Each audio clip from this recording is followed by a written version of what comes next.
मैं कुछ नहीं बोलूंगी, किंतु एक अबोध बालक इस भवन से नदारद कैसे हो गया?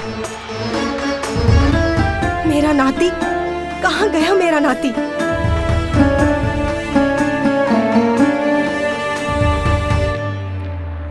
कैसी माँ हूँ मैं जो ये भी नहीं जानती कि उसका पुत्र कहाँ है। रह रहकर अनेकों चिंताएं घुमड़ रही हैं मेरे मन में।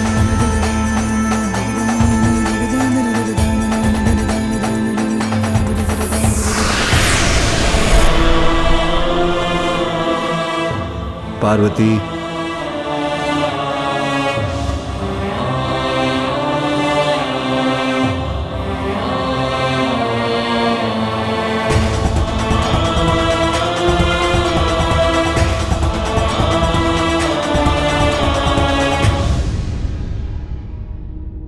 इस समय कहाँ जा सकता है वो?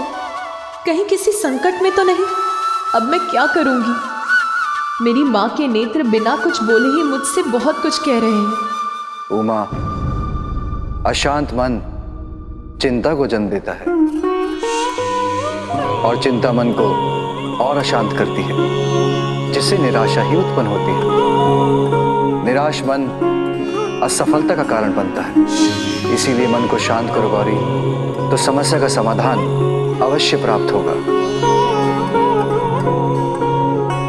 तुम्हारी मंगल कामना से उत्पन्न तुम्हारा पुत्र तो स्वयं मंगल मूर्ति है, वो यहीं कहीं होगा। नंदी, तुम सभी जाओ और ढूंढो उसे। बालक है वो, कहीं दूर नहीं गया होगा। जी प्रभु।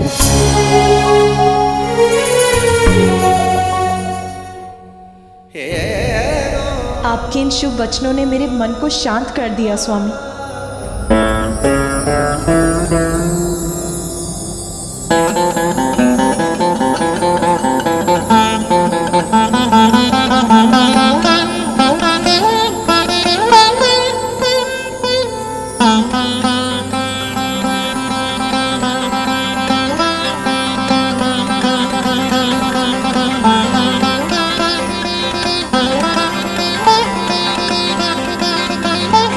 पुत्र, तुम इसी पर लौट आओ। तुम्हारी माता को तुम्हारी चिंता हो रही है।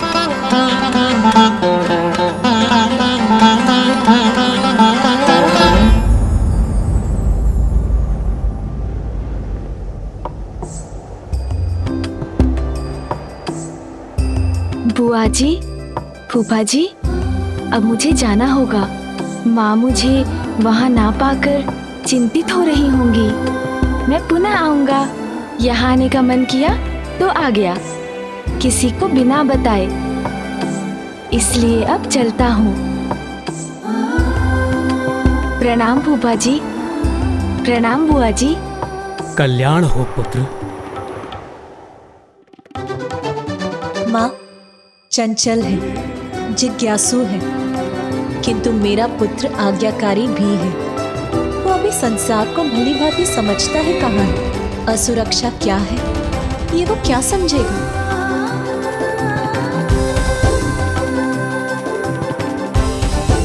माँ, मेरा मन व्याकुल अवश्य है, किंतु मुझे प्रतीत हो रहा है कि वो जहां भी है सुरक्षित है और वो शीघ्र लौट भी आएगा। माँ, माँ, आप मुझे ढूंढ रही है ना?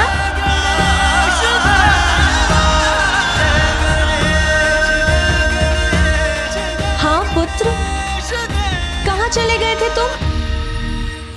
अच्छा, अब मेरे समक्ष आओ।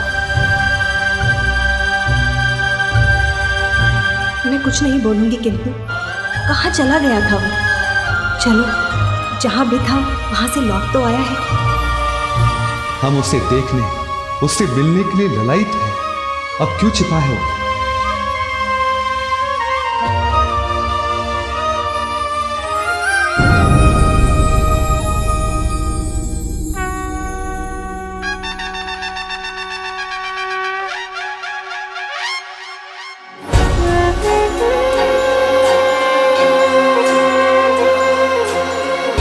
सुन जी, पहले आप।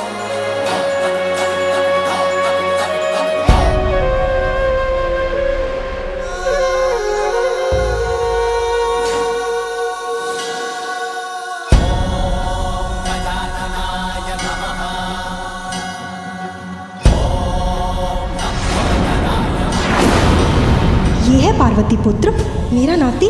किंतु ये तो मैं कुछ नहीं बोलूंगी। किंतु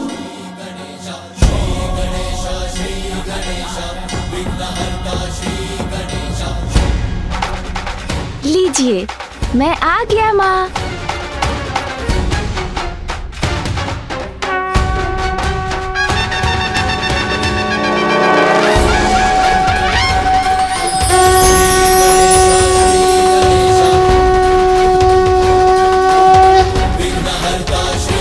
आपका पुत्र आ गया माँ।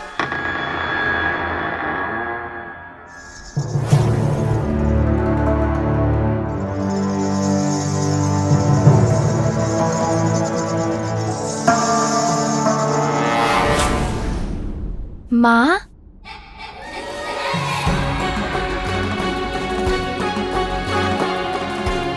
पिताश्री,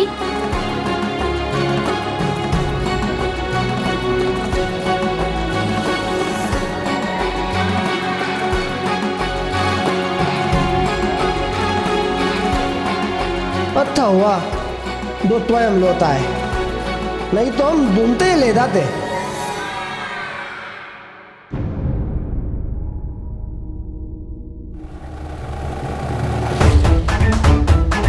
गजूक बालक, मैं कुछ नहीं बोलूंगी। किंतु कुछ मत बोलिए देवी मैना, अन्यथा बालक का मन आहत होगा। पुत्र, मेरा पुत्र।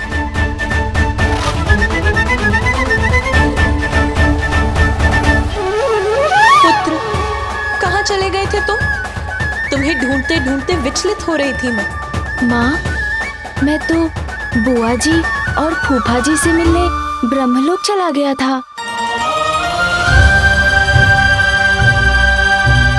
वो ना बुआ जी की वीणा के संगीत की ध्वनि आ रही थी और फूफा जी वेद पाठ कर रहे थे, तो मुझसे रुका ही नहीं गया। मैंने कितनी बार कहा है, बिना किसी को बताए तुम्हें कहीं नहीं जाना है। माँ तो रुष्ट हो गई। माँ,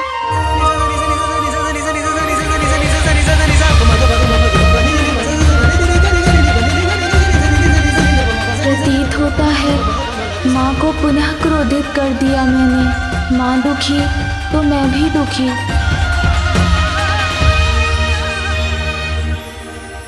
पुत्र, मैं तुम्हारा नाना अर्थात तुम्हारी मां का पिता और ये उनकी माता तुम्हारी नानी।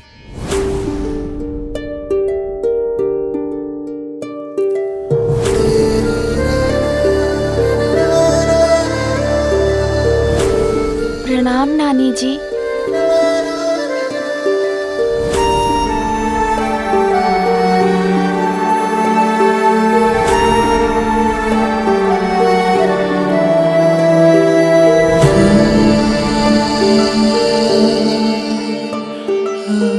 मैं सोच भी नहीं सकती थी कि मैं मेरे नाती को इस रूप में देखूंगी।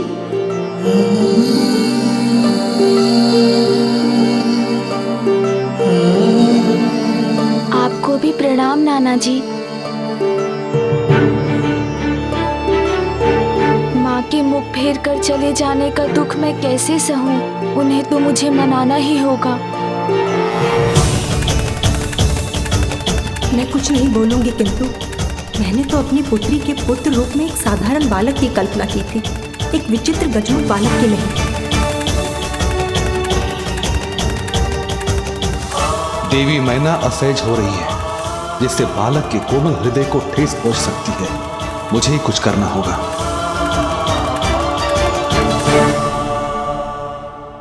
पुत्र, तुम्हारे नाना नानी तुम्हारे लिए क्या क्या उपहार लाए हैं, जरा देखो। देखो पुत्र, कितने भांति भांति के सुंदर वस्त्र है। ये सभी वस्तुएं स्वयं तुम्हारे नानी ने तुम्हारे लिए चुने हैं। माँ कहाँ है? इतनी कुपित हो गई है क्या कि लौट कर भी नहीं आ रही है। क्या हुआ पुत्र, क्या ये उपहार तुम्हें नहीं भाए? ये उपहार तो बहुत ही सुंदर है नाना जी, किंतु माँ मुझसे जब क्रोधित है, अप्रसन्न है, तो मैं कैसे किसी भी सुंदरता से प्रसन्न हो सकता हूँ? ये तो बहुत बड़ी समस्या है,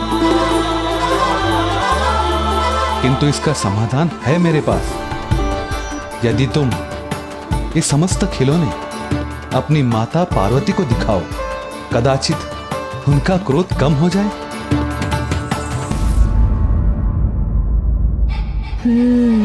ये उचित होगा।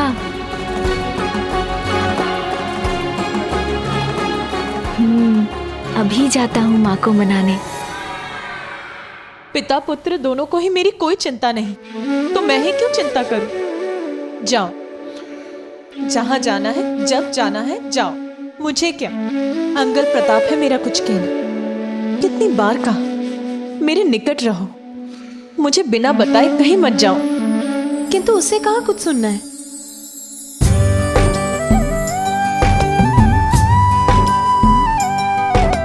रूठ न मुझसे, हंस के दिखा दे, भूल मेरी सब मन से भुला दे।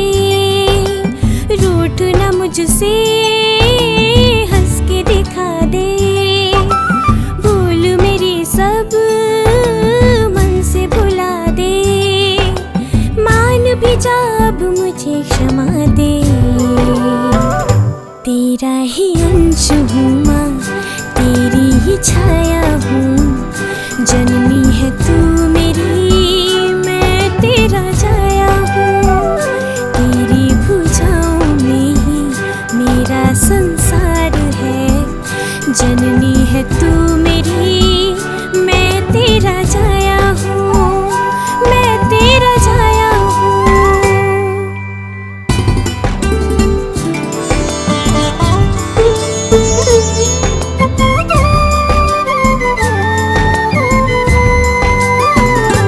तू जो रूठी तो रूठे हैं धरती आकाश।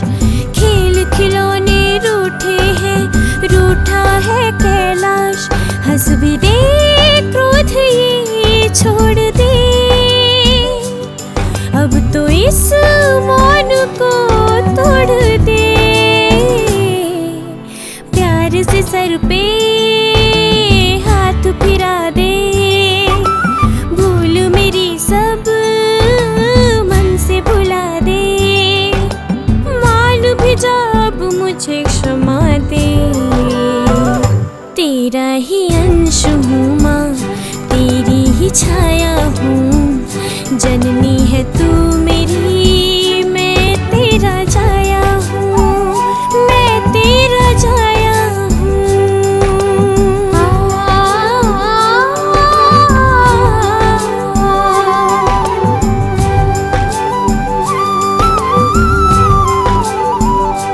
रूठ के मैं भला तुझसे कैसे रहूं।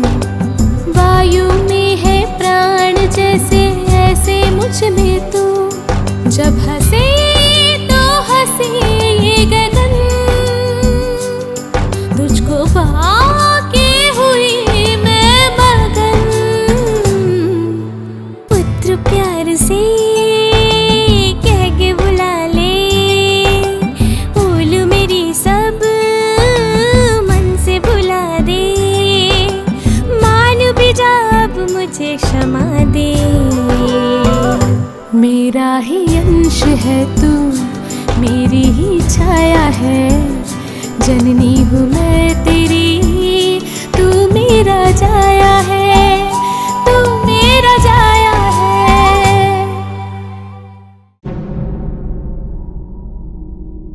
रानी मैना, संतान के लिए माता पिता का स्नेह संतान के रूप से निर्धारित नहीं होता, क्योंकि संतान तो माता पिता के जीवन को पूर्ण करती है।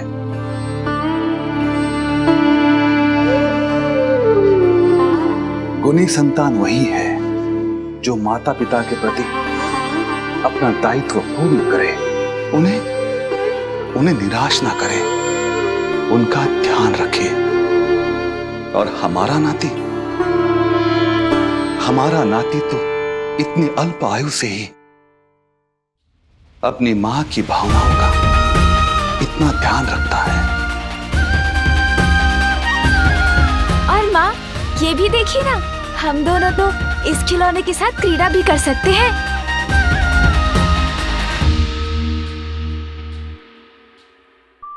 पुत्र, तुम्हें तो बहुत समय पूर्व ही सो जाना चाहिए था, किंतु तुम तो ब्रह्मलोक ही चले गए। चलो विश्राम कर लो, शांति पूर्वक सो जाओ। मैंने तो सोने का बहुत प्रयत्न किया माँ, किंतु क्या करूं, मुझे तनिक भी निद्रा नहीं आ रही है। अच्छा चलो, मैं तुम्हें लोरी गाकर सुनाती हूँ, तब तुम्हें निद्रा आ जाएगी। ठीक है माँ।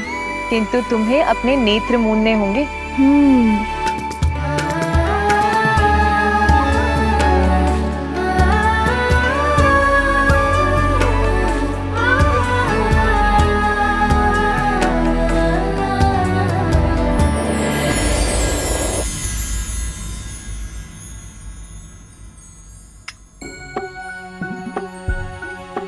माँ, मैंने कुछ नहीं किया, मैं तो सोने का प्रयत्न कर रहा था। ये तो सून जी हैं, उन्होंने किया। कितने नटखट हो तुम पुत्र, क्या करूं मैं तुम्हारा, कैसे सुलाऊं तुम्हें? मैं कुछ नहीं बोलूंगी, किंतु मैं उसकी नानी हूँ। लाओ, मैं सुला देती हूँ उसको।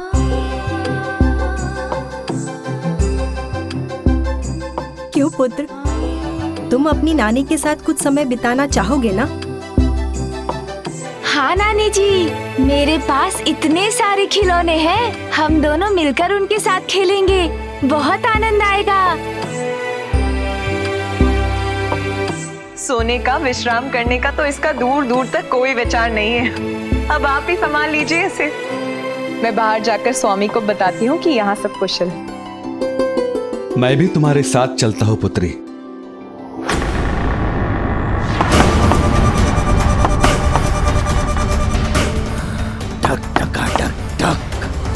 शुद्धा का कंटक, मैं हूँ वज्रांतक।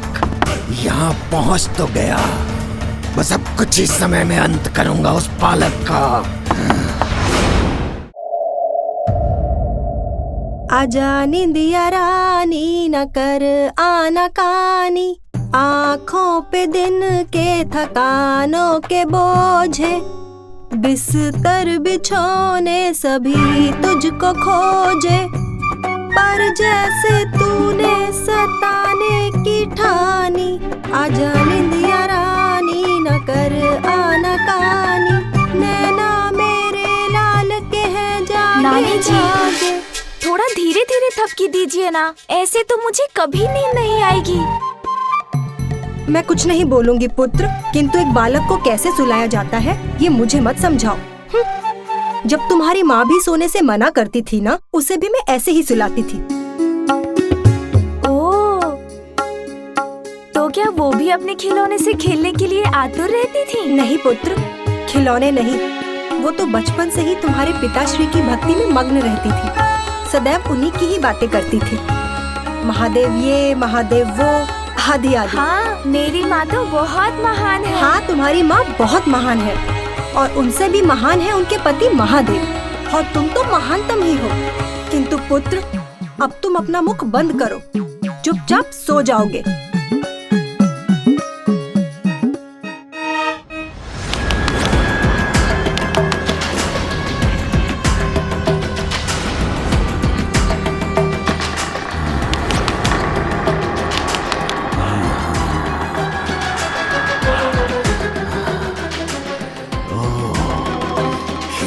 तो मैं अब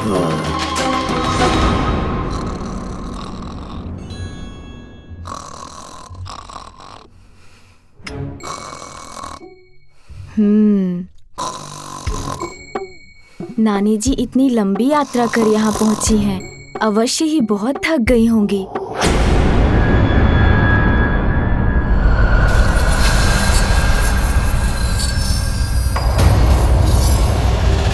नानी जी भी सो गईं। अब वो वास्तव में कुछ समय के लिए कुछ नहीं बोलेंगी। बड़ी विचित्र बात है। नानी माँ कहती है वो कुछ नहीं बोलेंगी, फिर भी वो बोलती ही चली जाती है। उससे किसी को कोई हानि नहीं होती, तो उसमें अनुचित भी क्या है।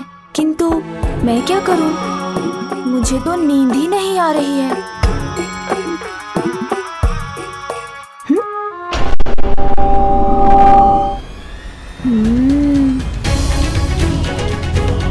कितना सुंदर दृश्य है। चंद्रदेव के प्रकाश से मेरे सारे खिलौने चमक रहे हैं, जैसे मुझे बुला रहे हो कि मैं जाऊं और उनके साथ खेलूं। जाना ही पड़ेगा, उनको कैसे दुखी कर सकता हूँ।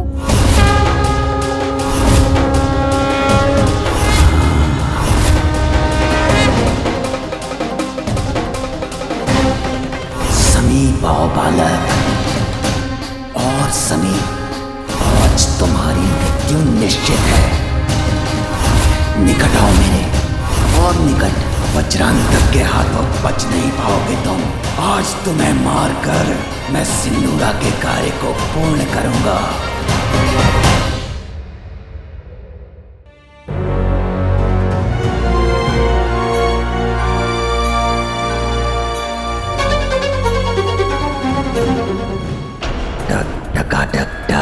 टिकी है मेरी दृष्टि तुम पर बालक, तुम ही मेरा लक्ष्य हो।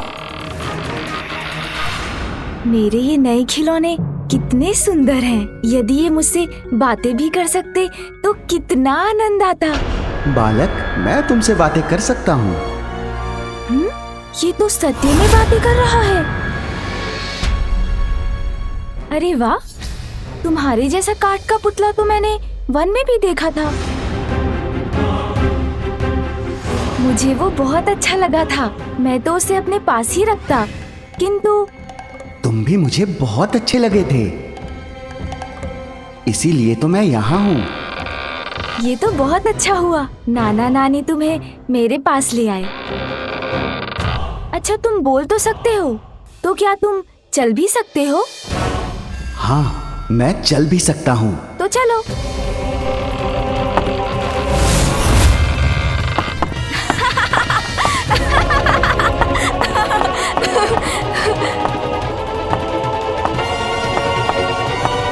अरे वाह, तब तो तुम नृत्य भी अवश्य कर सकते हो। मूर्ख बालक, मैं शुभता का कंटक वज्रांतक हूँ, भयावह भयंकर असुर हूँ।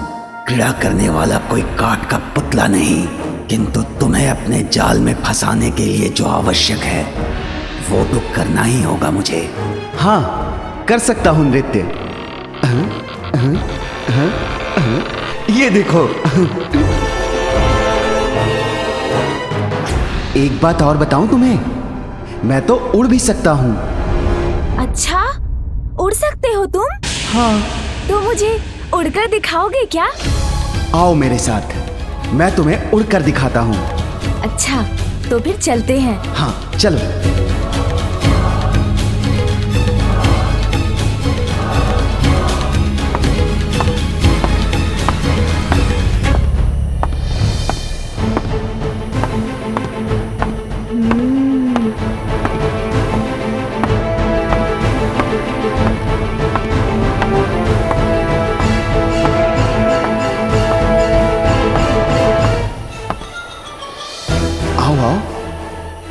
पवन से दूर होते ही ऐसा उड़ाऊंगा तुम्हें कि तुम कभी लौट नहीं सकोगे।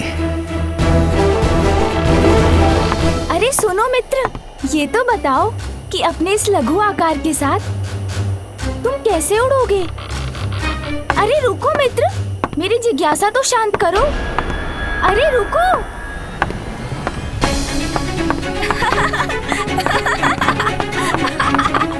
अरे रुको भी, इतनी क्या शीघ्रता है, मैं भी तो साथ हूँ।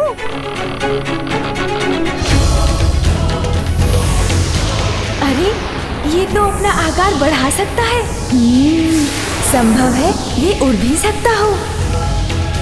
अद्भुत, बहुत अच्छा, बहुत आनंद आएगा।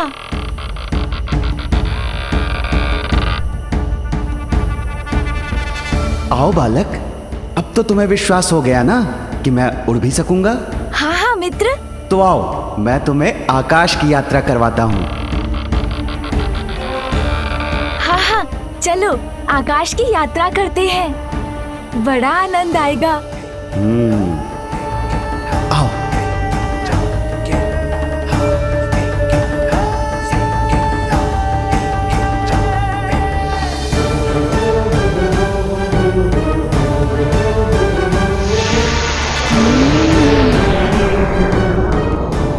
अरे वाह, नाना जी और नानी जी ने बहुत अच्छा खिलौना दिया है। आकाश में उड़ने में कितना आनंद आएगा मुझे। किंतु स्मरण रहे हाँ मित्र, मुझे शीघ्र ही लौटना होगा। चिंता मत करो, ये तुम्हारे जीवन की अंतिम यात्रा है बालक। जीवन का अंत हो जाएगा तो कोई भी चिंता शेष नहीं रहेगी।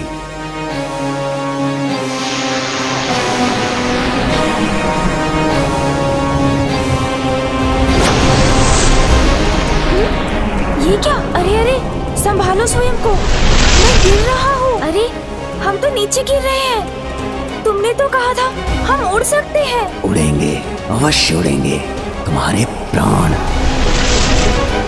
ओह अच्छा अच्छा, क्रीड़ा कर रहे हो मित्र। अरे वाह, बहुत आनंद आ रहा है।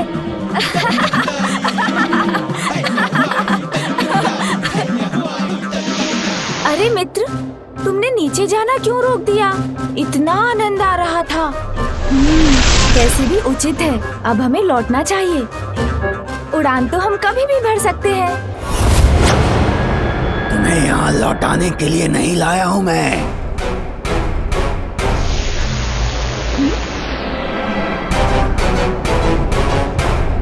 क्यों लाए हैं आप मुझे? तुम्हारे प्राण हरने के लिए लाया हूँ। तो ये मित्र नहीं, कोई शत्रु है जो छल से मुझे यहाँ ले आया है। मुझसे पुनः भूल हो गई, असावधानी कर बैठा मैं।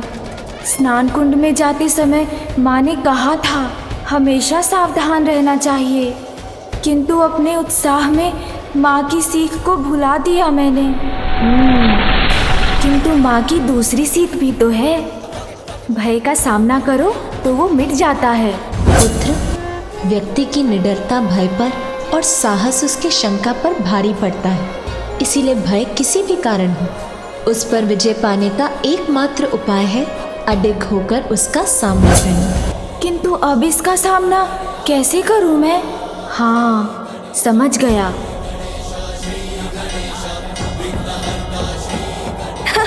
अरे मित्र, मेरे प्राण हरने थे तो पहले बताना चाहिए था ना। व्यर्थ इतना श्रम क्यों किया तुमने? क्यों श्रम क्यों? तुम मेरे साथ हो और तुम्हारे प्राण तुम्हारे भीतर हैं। तुम्हारा अंत कर तुम्हारे प्राणों का नाश करूंगा मैं। यही तो तुम भूल कर बैठे मित्र। किंतु कहो तो मैं बताऊं। भूल? कैसी भूल? शीघ्र बताओ। मेरे प्राण, वो तो कहीं और सुरक्षित है। तुम मुझे बता देते तो मैं अपने साथ ले आता। इसके प्राण यहाँ नहीं तो कहाँ है? अवश्य मेरे छल से बचने के लिए ये भी छल कर रहा है मेरे साथ। क्या हुआ मित्र, किस विचार में डूब गए? बालक, तुम्हारे प्राण तुम्हारे शरीर में हैं या नहीं, वो तो अभी ज्ञात हो ही जाएगा जब मैं तुम्हारे शरीर को नष्ट करूंगा। ये तो बहुत बड़ी भूल करोगे तुम। मेरे शरीर को नष्ट कर दोगे तो कौन बताएगा कि मेरे प्राण कहाँ है? टक टका टक टक, उचित कह रहा है ये बालक।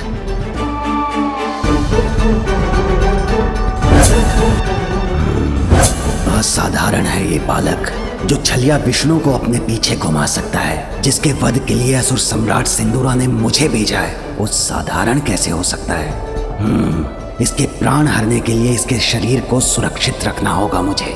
बालक, बताओ मुझे, तुम्हारे प्राण तुम्हारे शरीर में नहीं है तो कहाँ हैं? अब तुम मुझसे उचित प्रश्न पूछ रहे हो। मुझे स्पष्ट स्मरण तो नहीं, किंतु कदाचित मेरे पिताश्री ने मेरे प्राण उस पर्वत में छिपा कर रखे हैं। वहाँ नीचे, हाँ वहाँ नीचे। यदि इसके प्राण उस पर्वत में हैं, तो मैं उसे ही खंड खंड कर दूंगा।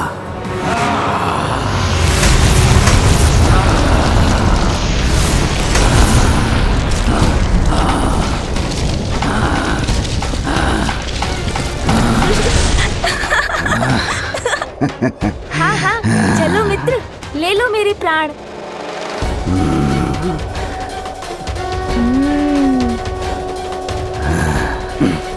धूल का ढेर बने इस पर्वत में तो इस दुष्ट के प्राण कहीं नहीं है। अर्थात पुनः भ्रमित किया इस बालक ने मुझे। टक टका टक टक, वज्रांतक, इस बालक की बातों से मत भटक। ए बालक, कहाँ है तुम्हारे प्राण? बताओ मुझे, मूर्ख मत बनाओ। कैसी बातें कर रहे हो? मैं छोटा सा बालक, तुम्हें कहाँ कुछ बना सकता हूँ? तुम तो जैसे हो बने बनाए हो। मेरा अर्थ है, तुम्हें बनाने वाला तो कोई और है। जैसे मुझे मेरी माँ ने बनाया है, तुम्हें भी तो बनाने वाला कोई होगा। बताओ ना, किसने बनाया है तुम्हें? मुझे तो भगवान ने ही बनाया होगा। ओह, तब तो तुम्हें भगवान से ही पूछना होगा। किंतु तुमने वो क्या कहा था तुमने? हाँ, मूर्ख क्यों बनाया है? भगवान को नहीं मानता मैं, विरोध करता हूँ उनका। तुम जानते नहीं हो कि मैं कौन हूँ?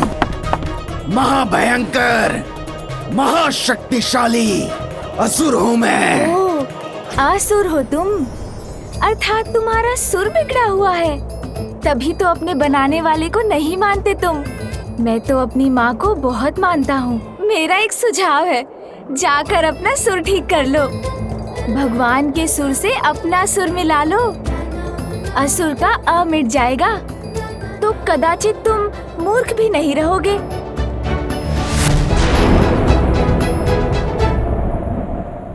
माँ,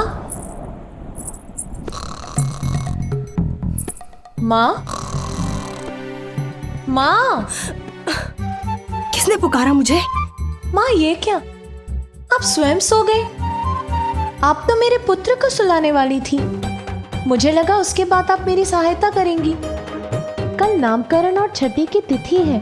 कितने सारे कार्य शेष हैं, कितना सारा प्रबंध करना है हमें। मैं कुछ नहीं बोलूंगी पुत्री, किंतु दिवस भर की यात्रा से बहुत थक गई थी मैं। और आप सो गए। कोई बात नहीं माँ, किंतु ये तो बताइए, मेरा पुत्र कहाँ है? वो तो, अरे कहाँ गया? यही तो था। आपको पता नहीं वो कहाँ है? पुत्र,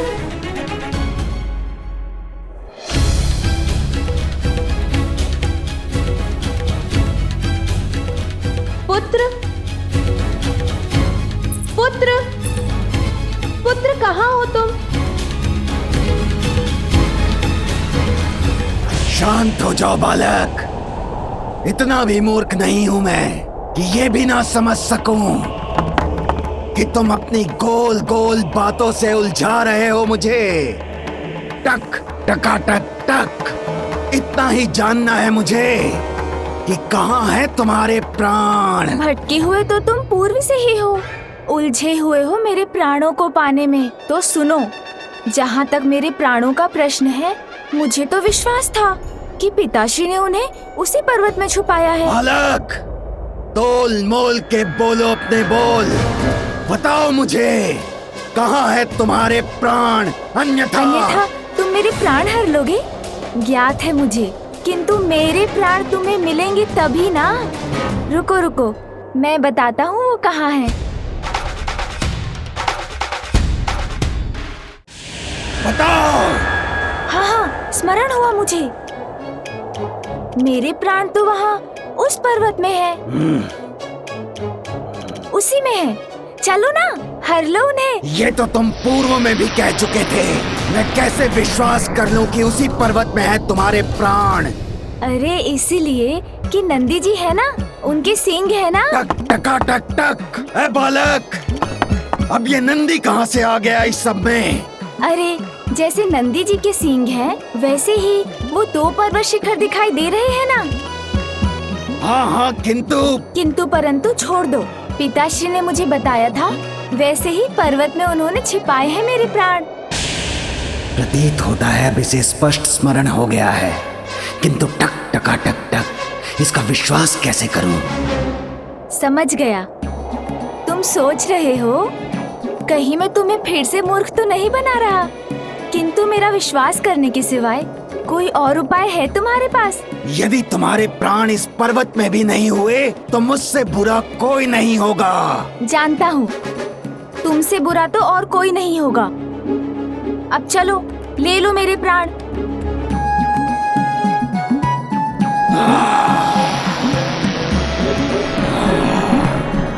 इस असुर के लिए यही सीख है। इतनी तीव्र गति से आगे बढ़ूंगा जिससे मेरी एक ही ठोकर में ध्वस्त हो जाएगा ये पर्वत और मिल जाएंगे इसके प्राण। बुद्धि से उमा सुत काम जो लिए, वज्रांतक शठ को क्षत विक्षत किए, आस प्राप्त हो रहे सब काट के, देख देख हर्षित हो बालक मलंग। वक्रतुंड महाकाय बुद्धि के नरेश, बालक, इस पर्वत को भी नष्ट कर दिया मैंने, किंतु तुम्हारे प्राण कहीं दिखाई नहीं दे रहे। शीघ्र बताओ मुझे कि कहाँ है तुम्हारे प्राण? मैं भी उन्हें ही ढूंढ रहा हूँ। अवश्य यहीं कहीं होंगे। तुम तो बढ़ते रहो आगे। क्षमा करो, प्रतीत होता है अकारण ही तुमने इतना श्रम किया।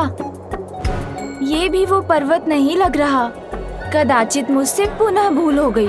भूल हुई है तुमसे, या तुम मुझे बार बार भुलावे में डालने का प्रयत्न कर रहे हो बालक? तुम तो व्यर्थ क्रोधित हो रहे हो। बालक ही हूँ ना, इसलिए स्मरण रखना कठिन है। वैसे भी पर्वत तो सभी एक समान ही दिखाई देते हैं, किंतु इतना विश्वास मुझे अवश्य है कि इन्हीं में से किसी पर्वत में है मेरे प्राण। तो इसके प्राण यहाँ भी नहीं है बालक। चाहे किसी भी पर्वत में क्यों न छुपे हो तुम्हारे प्राण, मैं समस्त पर्वतों को ध्वस्त कर ढूंढ ही लूंगा उसे।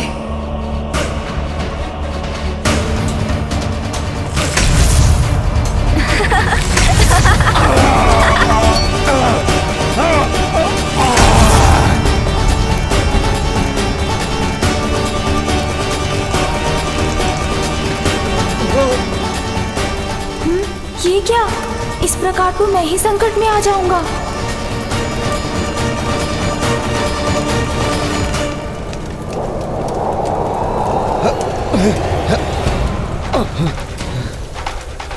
ये अग्नि की लपटें शांत कैसे हो रही है?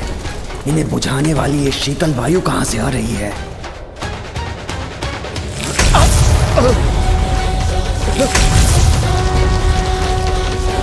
आहा, इतनी गति, इतना आनंद। आहा,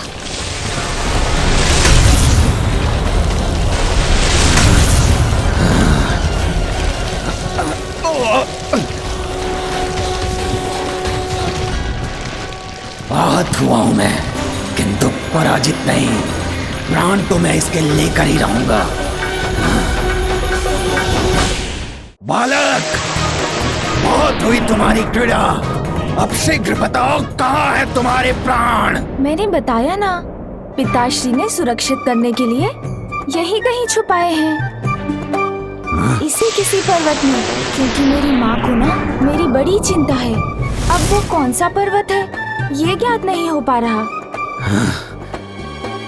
सभी पर्वत एक समान दिखाई जो देते हैं।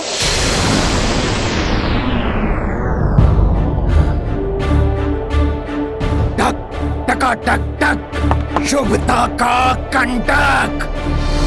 वज्रांतक इन सभी पर्वतों को नष्ट करेगा, किंतु तुम्हारे प्राण लेकर ही रहेगा। जैसी तुम्हारी इच्छा। तो फिर चलो।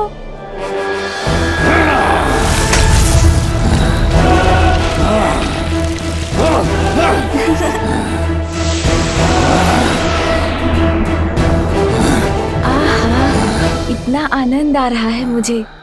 पुत्र, क्या तुम यहाँ हो? शीघ्र बाहर आओ। वो तो यहाँ भी नहीं है। माँ, आप चिंता मत कीजिए। आपको स्मरण है ना मैंने क्या कहा था? मेरे पुत्र को संसार के विषय में जानने की बड़ी उत्सुकता है।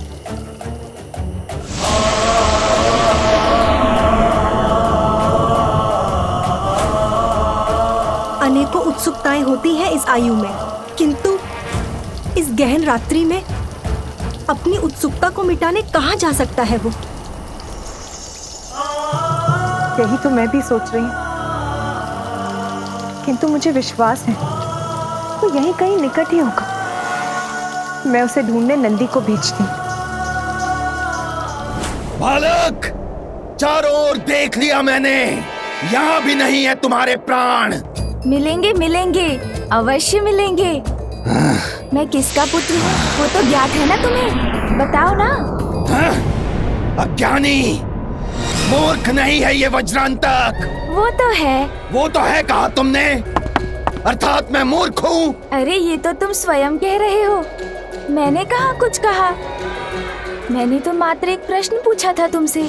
टक टका टक टक। सुनो बालक, ज्ञात है मुझे कि तुम महादेव और देवी पार्वती के पुत्र हो, किंतु उससे इस बात का क्या संबंध है जो तुम बार बार मिथ्या वचन बोलकर मुझे भ्रमित कर रहे हो? अरे भ्रमित मैं नहीं कर रहा हूँ। देवाधिदेव महादेव और शक्ति स्वरूपनी माता पार्वती के पुत्र के प्राण तुम्हें इतनी सरलता से कैसे मिलेंगे? उसके लिए और थोड़ा श्रम करना होगा ना। मेरी माँ कहती है जो निरंतर प्रयत्न करते हैं उनको प्राण नहीं सफलता अवश्य मिलती है। चलो ना, एक बार और ढूंढते हैं। यदि इस बार भी नहीं मिले तो मैं तुम्हें अपने साथ लेकर चला जाऊंगा। चलो असुर, मुझे लगता है तुम्हें इस बार सफलता अवश्य मिलेगी।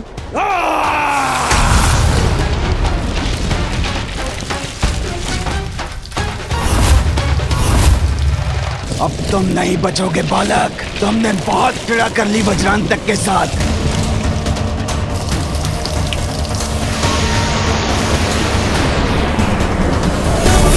ये मुझे कहाँ लेकर जा रहे हैं? अब तुम्हारी मृत्यु निश्चित है बालक।